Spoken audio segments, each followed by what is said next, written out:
By now you've probably heard about the new DJI Pocket 3 latest firmware update, which adds a bunch of new features. But most notably, there's a new mid-range zoom toggle.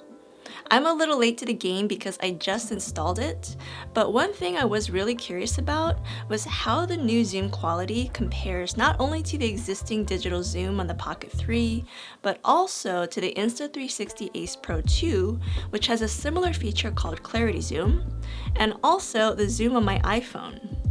So I filmed some samples just because I wanted to see the differences, and I figured I might as well make a video and share my findings with you as well. So first of all, the Pocket 3 firmware update is super easy to install. You just connect your camera to the DJI Mimo phone app, and you'll be prompted to install the firmware update. Now after installing the new update, you'll see that in video mode, there's a new toggle button that you can press to enable the new mid-range zoom toggle. If you don't see that zoom toggle, well, don't worry. I actually had that issue to begin with, and I'll tell you about why that restriction is and how to get around it later on in this video. But anyway, the Pocket 3 has always had a digital zoom toggle, but notoriously, the quality has been pretty lackluster. But now after this firmware update, we now have the option to punch into a mid-range telephoto focal length of around 40 millimeters. Unlike the digital zoom that we already have in the Pocket 3, this new mid-range zoom promises to be lossless, or of higher image quality. So let's put that to the test and see how it compares to the digital zoom quality. Taking a look at these two shots side by side, you might think that they look pretty similar in quality, until we zoom in about 100%. Now if you take a look at the details of my son's hair, you'll see that it gets a little muddy in the digital zoom image, while it's much crisper when I'm using the new zoom toggle. And the crazy part is that you can also add digital zoom to the mid-range zoom shot. Now this will muddy up the details of your shot, so I don't recommend doing this if you really want to retain the best image quality, but it still could be a nice option to have. Now as great as this new feature is, there are some restrictions, which I'll tell you about in a bit. But first of all, let's see how this new zoom quality stacks up to that of the Insta360 Ace Pro 2.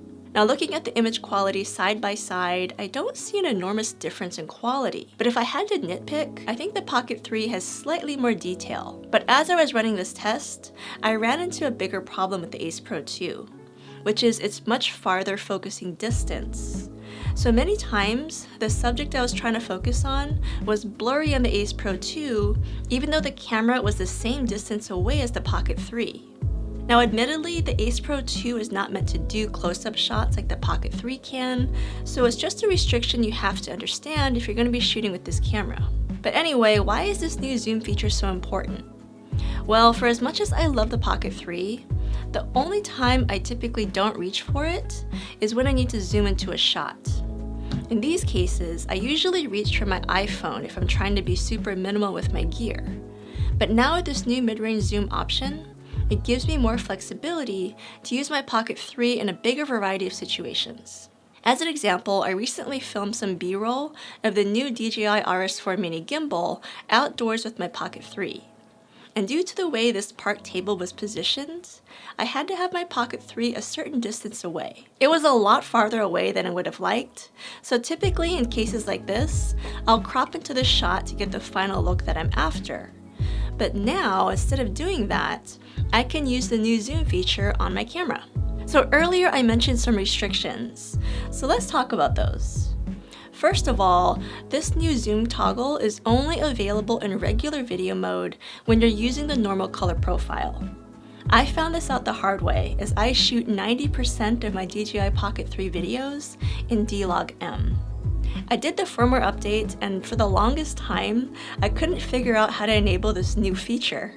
And I was about to reach out to DJI for help, but then I realized it was probably because I was trying to shoot in D-Log-M.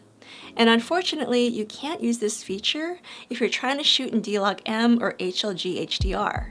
It only works in the normal 8-bit color profile. For me, this is a bummer because I usually shoot in D-Log-M because I like having a softer, less sharp look on my footage. And I also often shoot with other cameras like my DJI Osmo Action 5 or my iPhone or my Sony. And so if I shoot in log in all of those cameras, it's easier for me to color grade all of that footage so that it looks a little bit more uniform. But speaking of D-Log-M, this new firmware update also adds 10-bit D-Log-M as a color option whenever you're shooting in webcam mode on the Pocket 3. So now you can have a wider dynamic range and greater color depth for color grading. And since I mentioned the iPhone, let's see how the image quality in the iPhone compares to that of the Pocket 3 whenever we're zooming in. So the image quality of the iPhone, I think, is still much more crisp, even when you zoom in. And you can zoom in a lot more in the iPhone than you can on the Pocket 3. Also, you can zoom in on the iPhone when you're shooting in log, which is something that both the Pocket 3 and the Ace Pro 2 don't let you do. However, one of the main restrictions with the iPhone is that it's not as stabilized. You don't get the gimbal with it. So that's something to be considered. And iPhones are also a lot more expensive. But the other limitation to the Pocket 3's mid-range zoom is that it can't be enabled when you've started recording. This is a bit of a bummer because you can enable the digital zoom toggle on the Pocket 3 when you are filming, and also on the Ace Pro 2, you can enable and disable clarity zoom when you're filming, and also you can freely zoom in and out with the iPhone. So it would be really great if this mid-range zoom feature could also work on the Pocket 3 when you're filming.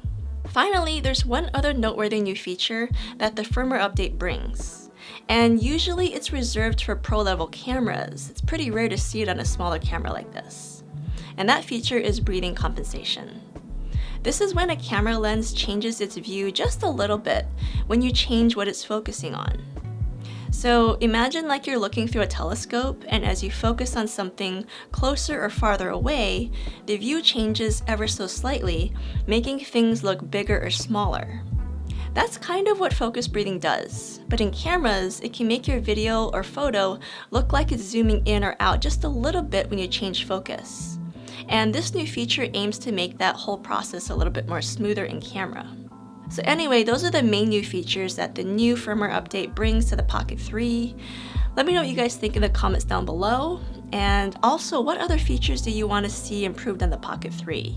I can think of quite a few, but you guys let me know in the comments, and maybe if DJI is watching, they'll add some of those to a new firmware update. Thank you so much for watching, and I'll see you in the next one.